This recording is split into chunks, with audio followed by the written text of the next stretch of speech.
Good evening, my viewer. Thank you so much for tuning in into another wonderful episode of the Virtuous Woman Show. My name is Reverend Ruth Kayo and I'm your host. This evening, I'm at the Nakuru Level 5 Hospital with Pauline Kinyua, the oncology nurse. And she's going to take us through breast cancer awareness. We know that this has been the month of breast cancer awareness, whereby we heighten the awareness of breast cancer. And to take us through this is our guest, and karibu sana kwa show. Asante. Pauline, we understand that this is the month of breast cancer awareness. Yes.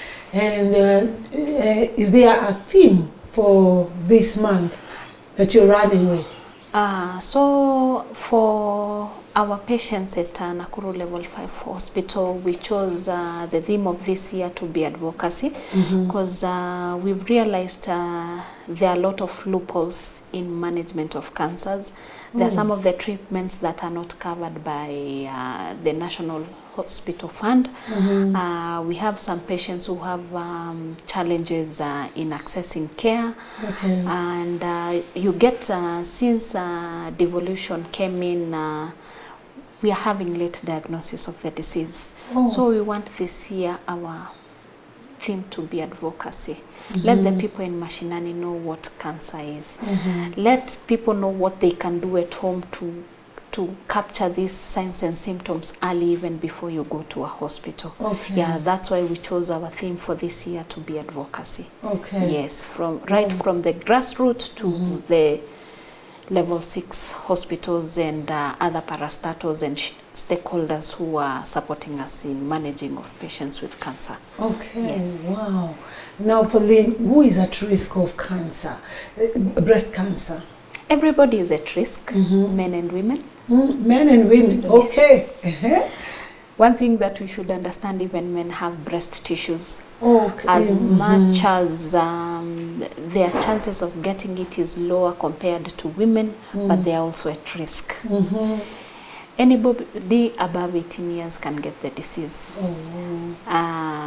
People above also 50 years are at greater risk of getting the disease. Okay. If you've ever been exposed to radiation on your chest wall area earlier in life, you're at risk. Obesity, drinking, alcohol, smoking, overweight. Yes. Okay. You've talked about men being at risk. Just, I'm curious, have you ever gotten a patient? We have several patients. Oh, you do? Yes. Oh, how does that make them feel? Because you see, breast cancer is associated mostly with women. With women, yeah. So when a man comes in and then he's told you are suffering from this, how does that go? At first, there's that emotional turmoil because the perception of many people is that breast cancer is only associated with women. But one thing I've always told people, as much as men are there, you know, you have to look at the breast on a broader perspective. Okay. Because in the breast we have the fatty tissues, we have the lobes, we have the lobules, we have the ducts, we have the lymph nodes and the blood vessels. Everybody has them, both men and women. But for us, because now the organ is much bigger, so it's more prominent in women than in men. But also men at risk, a lower percentage, but they're at risk. And when you tell them that they have cancer of the breast, now remember, for them, when you're doing the counseling, it has to be double shots for them. So because you have to be you have to take them step by step. How comes I'm a man and I have breast cancer? So you have to take them on those baby steps. You also have breast tissues that can be affected. Yes. Where does the family history come in? Could you kindly elaborate on that? The family history comes in, you will get that you had a grandmother who died of cancer of the breast. You have your aunt, maybe the sister to your mom, who was diagnosed with cancer of the breast.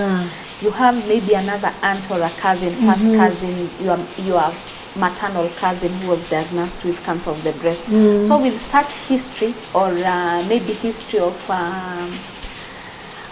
cancer of the ovary, There is a way those genes can mutate and they can migrate. Oh, they migrate? Yes. Okay.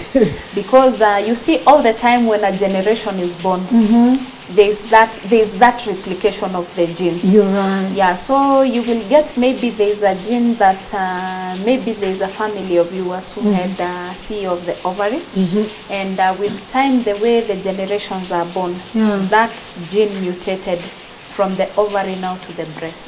So you can get that.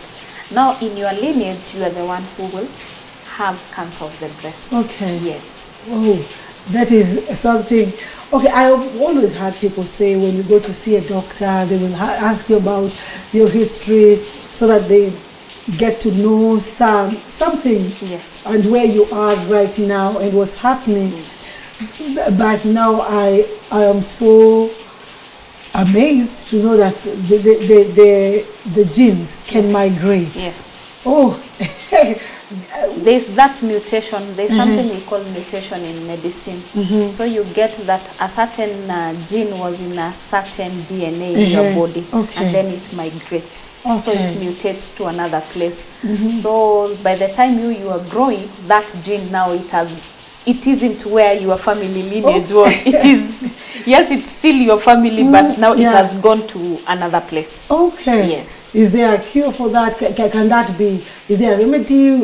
Can it be prevented? No. For DNA, it cannot be prevented, but we've always said that active surveillance is very important, because with such a person, we can do gene analysis for BRCA1 and BRCA2. Those ones are the ones that are majorly associated with cancer of the breast. Okay. Yeah, and if these genes are found to be active in your system, your physician or your doctor, they can lead you on the way forward what to do with that. Because I think most of you have heard a story of one of the popular actress in the US who was done for mastectomy earlier because she did the BRCA1 and it was active.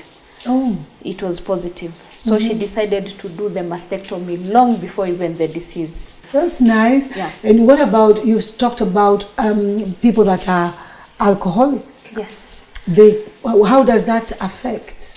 You know, I've always said consumption of alcohol, that's something foreign in your body. And depending with what they are using, the chemicals they are using to make the alcohol, you will get that there is something that was in the alcohol. You know now, whenever you take alcohol, it's usually absorbed in your body.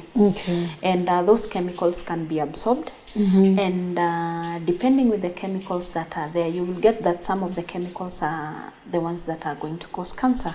So if the chemical is absorbed into your system, it travels through your blood to your breast and it's deposited in your breast. So with time, it causes the cells of that area to change. And later on, you can be diagnosed with cancer of the breast. Yeah. Wonderful. I believe viewers at home, you're being helped by Oncology Pauline Kinyua, and we are going to take a short break. When we come back, we'll continue with this wonderful topic and awareness that she's sharing with us on breast cancer. But I want you to share this broadcast with a friend. Tag a friend, tag your aunties, tag your moms, tag anyone that can be helped with the topic that we are discussing today. Keep tracking with us. We'll be back after this.